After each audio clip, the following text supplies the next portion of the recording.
I think it was a consistency. Yeah. I'm not that consistent. I think Zig was, and you know this Yeah. if you follow his philosophy, a lot of his peers, not guys like me, but a lot of his peers put him at the top because they weren't that consistent.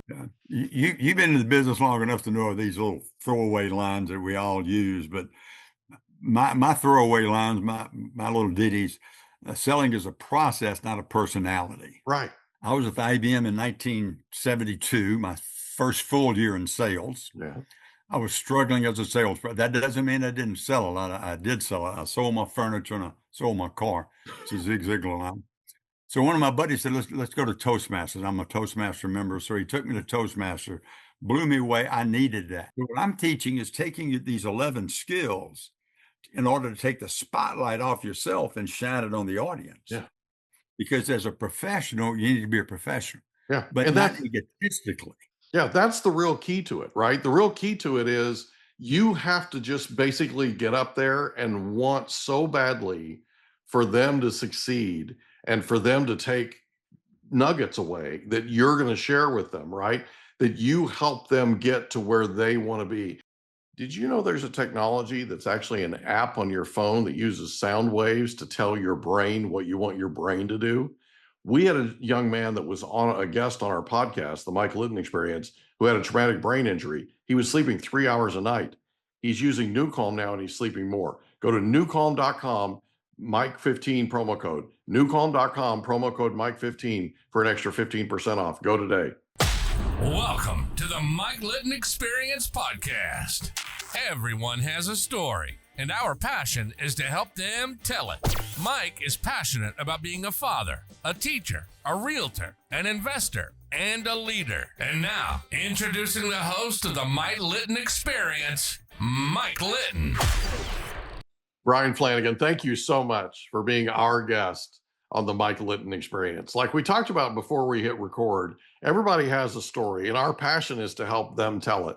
So with your permission, we're going to start with where you were born, go up to today, and then we want to talk about this unbelievably amazing thing you're doing with presentation skills and also teaching people how to sell. So thanks again for being here. Yeah, my pleasure. I appreciate it. It's an honor.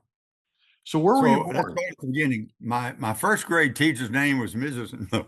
Yeah. I was born in Baton Rouge, Louisiana, to great parents, and Yeah. I'm the youngest of three. Idyllic childhood. Played all the sports. Graduated Baton Rouge High and wanted to be a Tiger. Wanted to stay in Louisiana, so I was a walk-on non-scholarship basketball player At LSU? And, yeah, but the problem was it was the same year. There was one scholarship left. I didn't get it. Some guy named Pete Maravich. Oh my gosh. Oh my gosh. Ah, how amazing is that? I'll bet that's a fun story to tell. Well, Pete Maravich? More like we as a walk-on, you don't get a lot of playing time. Of course, Pete was unbelievable. Nobody knew what we had, and you should have seen him at practice. Games were something different. Yeah. At practice, he could do all kind of things. So, I spent more time showering with Pete than I did playing. Oh my gosh! That was my freshman year. And then I became a fraternity athlete. Gotcha. But I married my high school sweetheart, 1970, November 13th. Now, the reason we got married on Friday the 13th, LSU played Mississippi State on Saturday the 14th, and we wanted somebody to come to the wedding. Yeah. So we were married till recently. She passed away this year. Oh, but great memories from high school through college, and got a part-time job with IBM as a delivery boy my second senior year at LSU. And that led to a 14-year career in the office products division, which meant I sold typewriters and copiers for all those years. Yeah. Now, for all you young people, before keyboarding, there was something called typing. Yeah. And that led me to that position led me to a sales instructor's job here in Dallas. I got promoted from Baton Rouge to Dallas. Yeah. And it was kind of ironic because I was a sales instructor who couldn't sell. That's a little bit of a sticky wicket. Those who can do, those who can't teach, and those who can't teach sales. Yeah. So I got a hold of Zig Ziglar's book, See You at the Top, and that changed my life. In January of 1978, a month after I'd gotten here, somebody said, Flanagan, you need some confidence. Go buy this book. Yeah. And Zig's one page on page 48 of his book, See You at the Top, literally changed my life 47 years ago. It says this: you cannot consistently perform in a manner that's inconsistent with the way you see yourself. Yeah. And until that time, I was missing success by 12 inches from my head to my heart. That was the distance. Yeah. And what Zig was saying, Bryan, we need to increase your deserve level. And once I followed his philosophy, his instructions, literally my life changed. Yeah. And you said you got a background with Zig somewhere along the line. Well, he offered me a job. And that's important. Yeah. They wanted me to be on stage with him. And I was actually going to speak for him. He was getting older, and they were looking for young. They called them fire breathers, right? That they were trying to get these young guys up on stage. Zig's family had come to him. He was in his 70s at the time, and his family had come to him and said, you need to slow down. You need to, and Zig, Zig, you remember, he had a motor like no other. And he wasn't the least bit interested in slowing down. He wasn't the least bit interested in turning all this over. But they sat down with him and they said, we've got this guy that we want you to meet, and we feel like, right. And so they showed him a tape of me. There's my dog. What's that? So they called me up and they said, I put you on. Oh, gotcha.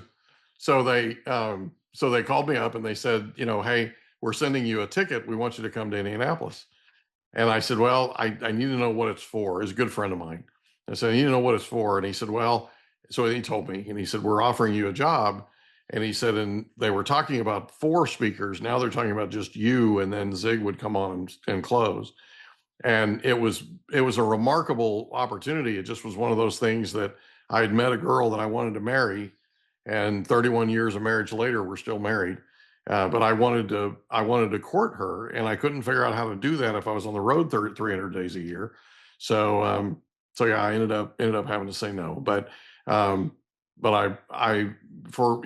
was a huge Zig Ziglar fan before that, and even bigger after, and so absolutely loved that man and loved everything that he added to us in terms of value, confidence, like you're talking about, just period, right? Like how to live your life and do it with the right kind of honesty and the right kind of work ethic. And I mean, he just was the epitome of all of that. And I just loved him. Absolutely loved him.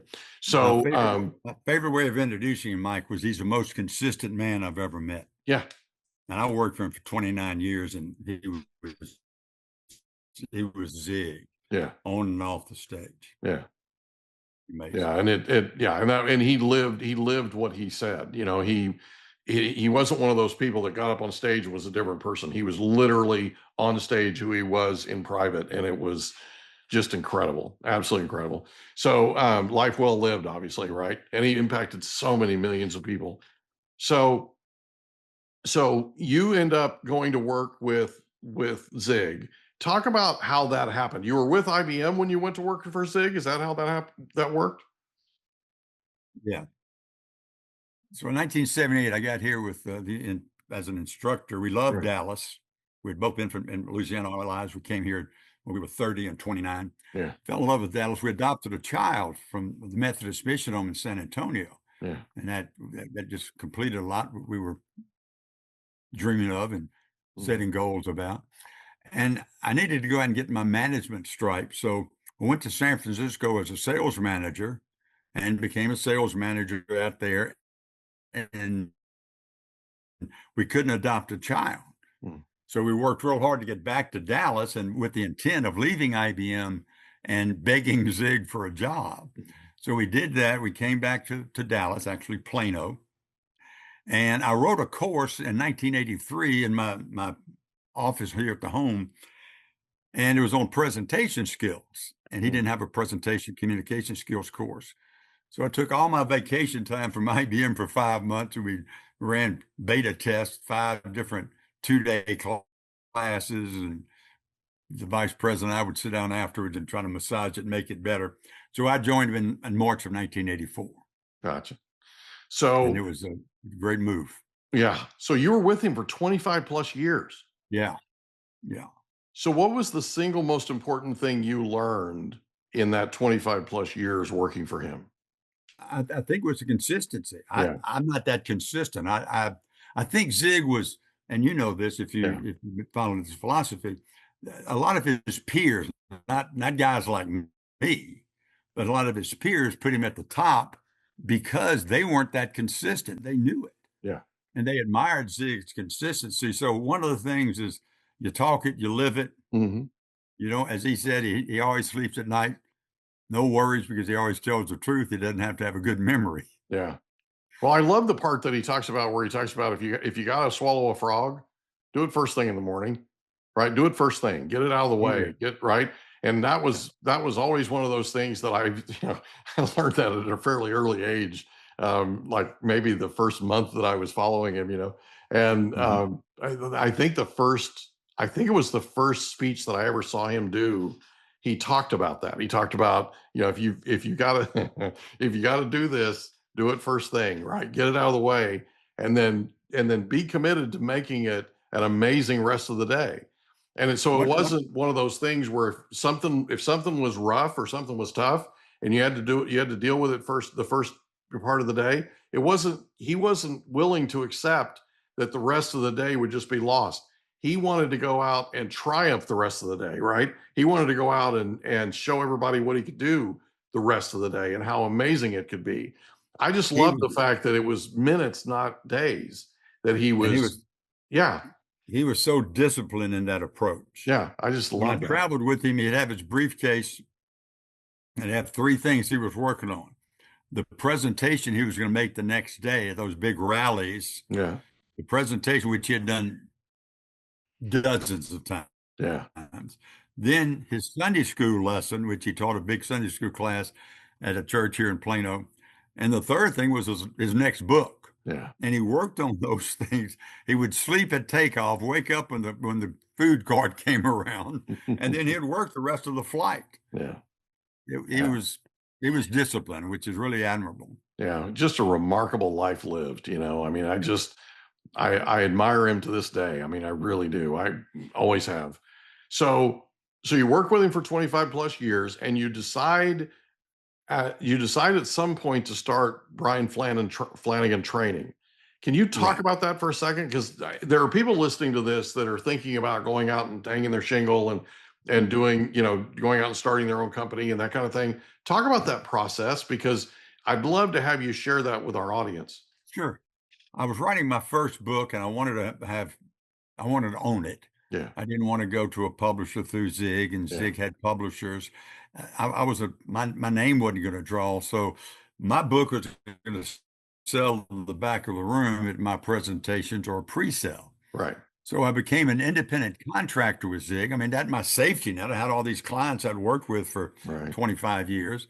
So I had those clients, and that was my base. And of course, I shared that with the Ziglar Corporation. Well, they shared that with me. And then I built a book of business aside from his clients. And the purpose of that was to build some equity and to go out on my own and have a little bit more ownership. Gotcha. Zig's family treated me very well. I Yeah, did not, there was no animosity with the leaving.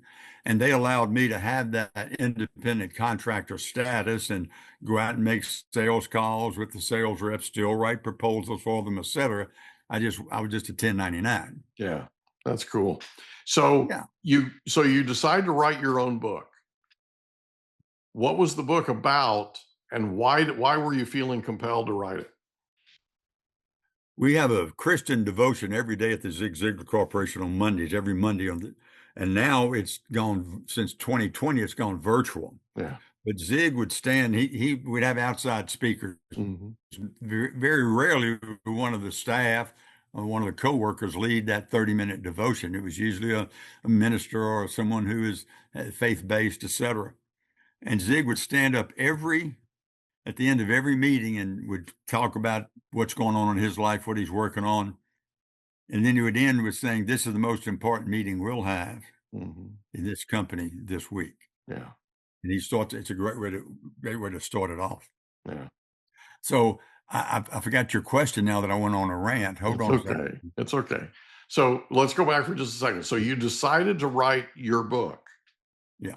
right? And the book, yeah, and Go and ahead. the book was the book was titled what Zig ended it with. He said, "This is the most important meeting this company had this week. Mhm. Now let's go sell somebody something." Yeah. And because he was a salesman, Yeah.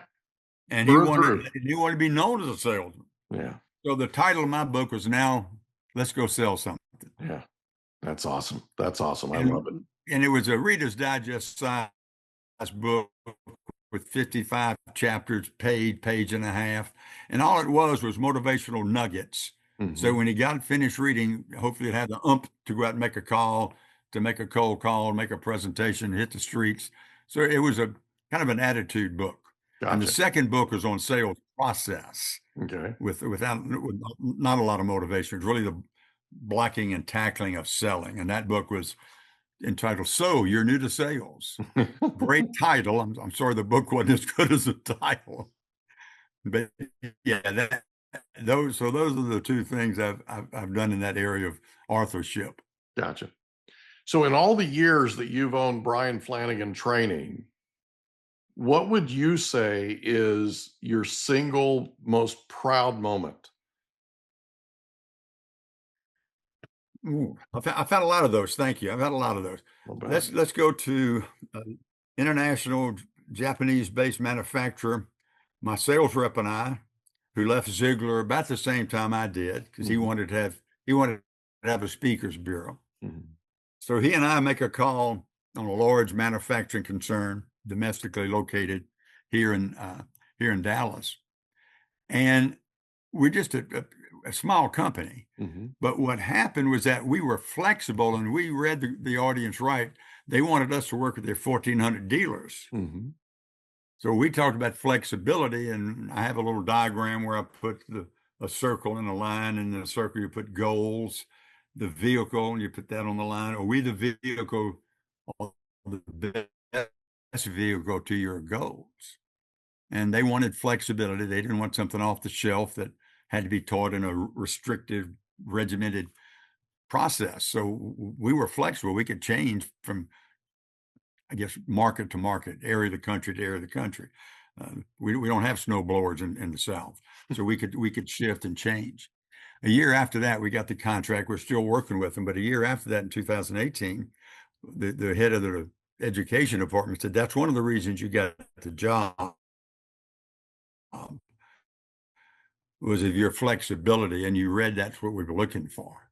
So that was again, it's a practice what you preach. It's Yeah. sometimes hard to do. Yeah, no But I kidding. was practicing what I was teaching, and that got us. That's a big reason they got us a job. So That's awesome. that's kind of a feather in our hats. And again, we're still competing with the big guys within that. We've held them off. We still have a Mhm. contract. We're still doing a lot of presentation skills and sales skill training. So I was certified by Tony Robbins 30 some years ago Huh? in sales mastery. And it Okay. was after I had it was after I had started following Zig. So I had been to a few of Zig's Mhm. seminars and that kind of thing, right? And one of the things that I found was Tony had a different take on sales, but it was very similar to what Zig's approach was. It's just Zig's approach seemed to have a lot more kind of what you're talking about in terms of consistency. It had more sort of confidence to it. There was more almost control of the process, right? Um, it was one of the things that I thought was truly remarkable about Zig and Tony are some of the most honest people in the world. Zig had a different take because of his frame of reference than Tony did, you know. Mhm. I just thought it Yeah. was stark that they both get to the same place. They just have a different style in terms of how they get there. And some styles work with some people and some styles work with others and that kind of thing. I just thought it was amazing Sure. how much I learned that I didn't know in terms of what I thought sales was versus what it actually ended up being. I just Well, quoted Zig yesterday on a podcast interview. I think about him all the time. And I just quoted him yesterday because one of the people that was a guest on our podcast, we were talking about what Zig said about if you help enough people get to where you want to be, you'll get right, or get to where they want to be, you'll get to where you want to be. And I've carried that with me for decades now. And it's always been one of those things that's sort of been a driving force in my life. When you work with somebody who has an idea or a paradigm in their mind of what sales is, and then you come along and it's not what they thought it was, how do you tackle that?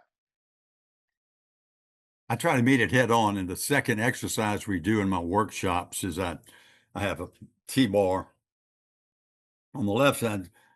Of all the things you sell, list 3 things you sell. Yeah. And most people, I sell myself, I sell my brand, I sell our products, I sell our services, I sell our expertise. Other column, what do your customers want? Mm-hmm. Well, they want profit, ROI, they want ease, they want trust, they want, wait a minute, what you're selling ain't what they're buying. Mm-hmm. You're selling product, you're selling price, you're selling longevity in the business, and they want productivity, they want ease. Now, if your list don't match, selling becomes hard. Yeah. And they say, well, it's a trick question. Well, I learned this from Zig. No, here's a trick question. The trick question is, how much money do you make on a sale you almost close? Mm-hmm. When you get real close, how much money do you make? And you can miss the sale by this much or this much, and that's the same line that separates this column from this column. Isn't that the truth? I'm trying to get them to think about lead with need. Don't lead with product or service or price. Yeah. That hopefully gives them an aha moment. Yeah. And doesn't have them discuss when was the last time you're on a call and you found yourself in that first column. Mm-hmm. You got stuck, they threw you a curveball, and then you started regurgitating every product function that you know, versus, let me ask you a question, what do you value? Mm-hmm. What's important to you when you look at this type of service or product? Yeah. And that sometimes gets their attention. Yeah. And how can this product make your life better? Exactly. That's really what this boils down to. You have a product, they have a need, right? And their need is oftentimes whatever it is that they're going to experience from the purchase of that product. So now let's talk about that, right? Let's talk about specifically how we satisfy that need and how well we satisfy it with the product that we have to sell. Yeah. That's what I think people don't understand. They think that sales is this, right? They think it's I'm calling, I'm using a script, I'm right. That's the furthest thing in the world from a Zig Ziglar approach. Zig was all about the prospect. He was all about the needs analysis. He was all about figuring out, how do we help you? And maybe the product you're selling doesn't help them, but at least you take the time to figure it out without trying to force a square peg in a round hole. You've been in the business long enough to know these little throwaway lines that we all use, but my throwaway lines, my little ditties, selling is a process, not a personality. Right. The lead with need concept. Yeah. You make more money solving problems than you do selling product. Yeah. And I work with a lot of non-traditional salespeople, those people that don't want to be professional salespeople, yet have to be professionals who can sell. Right. And they may have that sales hat on 2 hours a day or 2 hours a week, but their chances are small, but their skills better be broad because they don't get many chances. So their skills have got to be better. If you lead with need, you have a chance. But if you lead with product or service, you're going to get into a price battle. Yeah. Almost every time. Yeah. One of the running themes we have in this podcast, and you're episode 353, by the way, but one of the running episodes or one of the running themes that we have in this podcast is the power of questions. And the idea behind it is we're not curious anymore. I just gave a toast at the University of Stanford, Stanford University, a couple of weeks ago. Well, last month. It was maybe 3 weeks ago now. And I was invited up to give a toast. And they gave me 2 minutes. Now, this is a public speaking class, mind you, okay? And their instructor, I was a guest on his podcast. So he invites me up to give a 2-minute toast. So I fly up there from San Diego and I to give a 2-minute toast. And I said, Bruce, you're giving me 2 minutes. He said, yes, I am. And don't go over.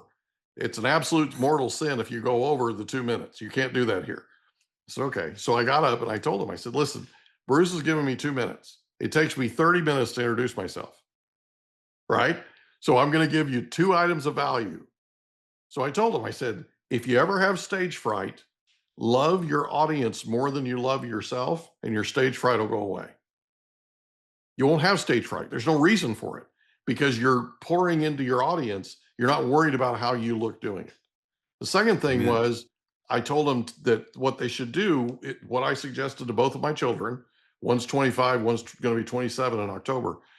I told them to take a word processor, blank document. At the top, in the largest font they can, write "Stay in Curiosity," and at the bottom, write "Stay out of judgment." Okay? Print it up and put it up in front of where you work. Because one of the things that we don't do anymore, Bryan, is we don't ask. We don't stay curious. We don't ask about the people that we're talking to. We just talk at each other. And the young people seem to think that that's a conversation. It's not, it's a debate. Yeah. Right? There's a thing called active listening. Well,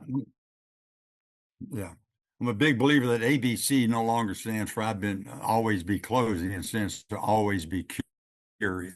Exactly. Whoever has the most information has the most influence. Totally agree. So we're going to take a real quick break. When we come back, I want to talk about how you teach people to present like a world-class presenter on stage. We'll be right back. Did you know there's an app that has no side effects that allows you to use sound waves to tell your brain what you want it to do? It's called NuCalm.com, and it's amazing. It literally uses sound waves. If you want to tell your brain to go to sleep, if you want to tell your brain to recover, if you want to tell your brain to put you in peak physical state, if you want to tell your brain to focus, if you want to tell your brain to take a power nap, you can do all of these things and more with NuCalm.com. Go to NuCalm.com today, promo code Mike15. NuCalm.com, promo code Mike15 for an extra 15% off. Go there today. And we're back with Bryan Flanagan with Flanagan Training. Now, Bryan, one of the things that you do is you teach sales, and you do an amazing job at it. You also teach people how to present, how to be on stage, and how to be a presenter. You worked with the master of presenters for 25 plus years, Zig Ziglar. I've never seen anybody present better in my life.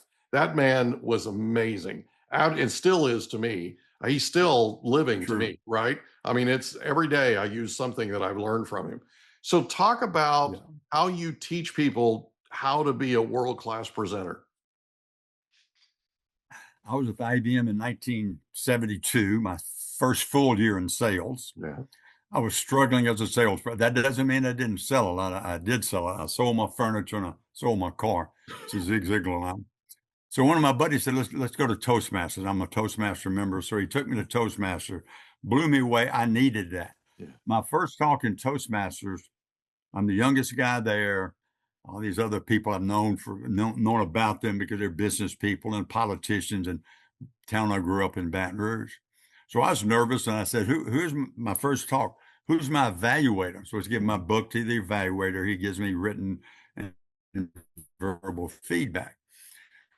And the president said, oh, I hate to tell you this, but for your first talk in Toastmasters, your evaluator tonight is the English professor from LSU, Nick the Knife Van Chrysler. Wow. So in the presentation, I finished, I sit down, I don't faint, don't throw up, feeling pretty good. And Nick stands up and said, hey, your organization was good, but you said 16 times. Yeah. That'll cost you $4. Yeah. I said, I'm sorry, I owe you $4? He said, no, you don't owe me $4. You owe the pot $4. My first year in Toastmasters, I financed 2 club picnics. So I'm a big believer. Did they have to get a bigger pot? A big yeah. They made an exception for me. They only charged me 10 cents because I was filling it up. But from that, I learned that you can have a great attitude, you can have a great presentation, but if you take good material, put in a bad presentation, you got a bad presentation. You take bad material, put it in a good presentation, you got American politics. Yeah, exactly. So since that time, for the last 52 years, I've worked hard on becoming a better speaker. Yeah. When I was with Zig, before I was with Zig, I was writing this course, as I said earlier, and I completed the course. It's a 2-day class. We record everybody. We give them feedback. Everybody gets recorded 10 times. So it's a lot of to-doing. Yeah. And they see themselves progressing. Mm-hmm. But you mentioned earlier about love your audience. There are three, and I'm going to hitchhike on that. There are 3 principles that we build this course on. Mm-hmm. Number one was what you said earlier. Number one, my audience is more forgiving than I am. Yeah. And I ask people, who's your worst critic? You are, unless you're married. Guaranteed. Yeah, exactly right. Marriage is grand, divorce 300 grand. Yeah. So number one, take a deep breath. Your audience is pulling for you. Number two, my audience does not demand perfection. My audience demands effective. Mm-hmm. Give me the information so that I can dissolve it, digest it, and let me go about my work. Mm-hmm. But I'm not looking for perfection in presentations. Yeah. And the third thing I learned from a school teacher, give yourself permission to be less than perfect, mm-hmm. but never less than professional. Yeah. And I saw Zig make many mistakes on the stage, and he didn't bring the crowd down. No. He didn't cause 10. Oh, I'm sorry. Let me go back to this. He didn't do any of that. He just shook off the dust and moved on. He did. And he was the king of it, man. One of the greatest I've seen him do. He was in Union Arena in downtown Dallas, 12,000 people. And the mic went out. Mm-hmm. And sure enough, somebody came over and he got it going. He clapped for the guy. And he said, I've spoken to more dead mics than an Irish undertaker. And he went right back into his presentation, but he didn't dwell on it. Everybody knew what happened, so he just moved past it. Yeah. Well, he was marvelous at that, teaching those small things that he did probably intuitively that I didn't. It's a great lesson. Well, that's what I learned from him. So when you go to anything that Zig's ever done and you're in the audience, you can't help but feel loved. You can't help but feel cared for. You can't help but feel poured into. Okay. And I had an opportunity. I had a situation happen that was just completely out of my control. And I was backstage and I thought I was going to lose my mind. I was having a beginnings of a panic attack, the whole thing. And all of a sudden I thought of Zig, and I thought of how he poured into his audience, how he loved the people that were sitting there so much more than he loved himself. And that really got me through. It was really a big thing that I learned from him that I credit him for, that helped me to get to a place to where I became a much, much more effective speaker. And I feel like I became a much more effective leader too, right? Just because I cared more about the people that were in front of me. I cared more about them than I did about me. And that was a big, big deal that I learned early on from him. And then all the different times that I heard him speak, and there were several, I always walked out of there basically on cloud 9. I always walked out better than when you came in. Absolutely. Guaranteed. Right. So I asked the class in my workshops, how many get tired? Why do you get nervous? Well, I'm not prepared. My peers are there. My boss is there. I don't want to look foolish. Yeah. And I've told people, I've asked this question from Indiana to Indonesia, and I get the same answers. Yeah. It's always about the speaker. Yeah. I'm me. What about the audience? Right. What I'm teaching is taking these 11 skills in order to take the spotlight off yourself and shine it on the audience. Yeah. Because as a professional, you need to be a professional. Yeah. But and not egotistically. Yeah, that's the real key to it, right? The real key to it is you have to just basically get up there and want so badly for them to succeed and for them to take nuggets away that you're going to share with them, right? That you help them get to where they want to be. And it's absolutely true that when the student's ready, the teacher will appear, right? It's absolutely the case. And yeah, exactly, right? So we had Scott Mann, who's a retired Lieutenant Colonel, Green Beret, and he was on our podcast. He's been on 3 times, but the second time he was on, or first time he was on, we talked about his new book. And one of the things that we talked about was this example, this scene in his new book where he talked about he'd been hired by a corporation, and he was standing stage side, and he's standing at the side of the stage, and he's waiting to be introduced. And the CEO gets up and says, it's a company's annual meeting. CEO gets up and says, I've got Scott Mann here, he's our speaker. I'm going to introduce him in a second. I have a slide deck here. I wanted to go through and update you on how we're doing as a company. And so he starts into a slide deck, and Scott's watching the audience. Within just a few seconds, everybody's on their phone. And all those people in that room, Bryan, work for that CEO. Okay? There's something to be said for grabbing them. There's something to be said for engaging them. And that's why I feel like the power of questions is so important, because if all he had done is stood up and said, Scott Mann's over here, we're going to introduce him in a second. Can I ask you a question? You're on the front lines every day. You're the people that are making this company successful. What do you think this slide deck says? Right. How do you think we're doing as a company? Anybody want to take a guess? Yeah. Well, all you have to do, they're not using any phones. Yeah. Bryan, they're literally focused on him, and they're wanting to talk to him. They're wanting to guess. You with me? That's the kind of thing I'm talking about. Because you get one of them, you've got them all. They're all wanting to know who it is that's talking to the CEO, if they know him, the whole thing. That's what I'm talking about, is we have to be able to grab them. And I feel like questions, in fact, I know from my experience, questions do it, because all of a sudden they're programmed to answer, right? And so they're paying attention. What are your thoughts on that? Yeah. We call that in the presentation skills, we call it first burst. Yeah. How do you launch into your presentation? Thanks for being here. The men's room's on the left, ladies' room's on the right. No, that's not how you launch it, but you see it done all the time. Yeah. So what launches you into a presentation? A quote, a story, a statistic, something that grabs and holds, grabs their attention and holds their interest. And you're absolutely right. There are too many. When I sell this course to the CEO or the leader, when would you like to enroll? I don't need to enroll. Well, really, why not? Because I'm comfortable in front of a group. And I'll ask them, have you ever seen yourself? Because I was at the meeting. You weren't that effective. You were comfortable, but you weren't effective. Yeah. And if you're selling me a $1 million life insurance policy, I do not want a comfortable salesperson. Right. I want an effective salesperson. Yeah. So even though this may not be comfortable for you, you got to stop saying Yeah. You got to stop shifting your weight. You got to stop looking up and twirling your wedding band. That's comfortable, but it's not effective. Sometimes they catch that, sometimes they don't. Usually they want a one-on-one session, so they're not in front of their peers or their subordinates. Right. Yeah. And that's another thing. Leadership is about connecting. Leadership is about getting to your people and connecting with them on their level. It's not about, looking like you're embarrassed or worried about whether you're embarrassed or not, or if you're in front of your people and all that. I mean, come on, right? Leadership is about being one of them and also being somebody that they want to follow. And you have to earn that right. You have to earn that right. And one of the absolute best in the world was Zig Ziglar. Hands down. Hands down. You learn from the master. Yeah. You know that. And he said things, I think, that was so, he was unconsciously competent. He said, I believe my story is your story. Yeah.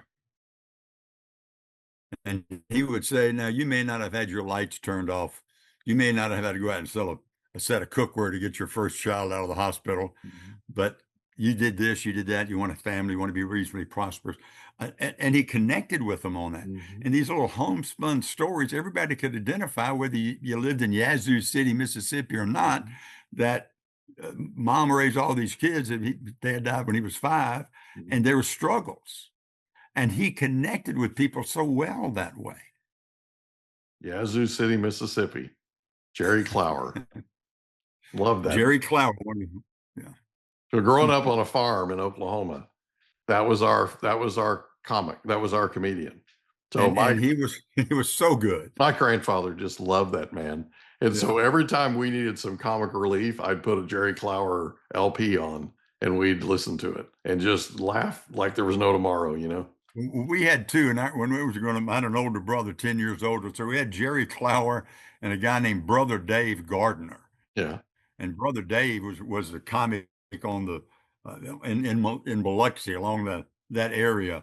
and all those nightclubs. Yeah. And yeah, they were they were definitely old time comedians who were very funny. Yeah, just But incredible. Flower was a classic. What an amazing talent. So, question for you. If somebody wants to hire you, hire Bryan Flanagan Training, how can they get in touch with you? I have a website on www.flanagantraining.com. I'm on LinkedIn. My contact information is there. And my phone number here in Plano, Texas is 214-505-5109. Give us the phone number And one more time, because there are people that are driving that are listening to this. it's worth pulling over to the side. 214-505-5109. Email is very simple. Bryan, Bryan, Bryan at FlanaganTraining.com. And the website's FlanaganTraining.com. FlanaganTraining.com. Sure appreciate you being here. Thank you so much. It was great to meet you, and I thoroughly Mike, you made enjoyed it every easy. second Thank of you. I this. appreciate your professionalism. Thank you. This was awesome. It's always great to reminisce with a Zig fan. Yeah, thank you, sir. Appreciate you. Can I ask you a question? Did you know that there's a technology that uses sound waves that'll tell your brain what to do? There literally is. It's called NuCalm.com. It can tell your brain to heal, tell your brain to sleep, tell your brain to do all kinds of things. It can get you fired up. It can be a pre-workout. NuCalm.com, and the promo code is Mike15. NuCalm.com, promo code Mike15 for an extra 15% off. Go today. And that's a wrap. Another episode of the Mike Litton Experience in the books. Reach out to Mike on Instagram at the Mike Litton Experience.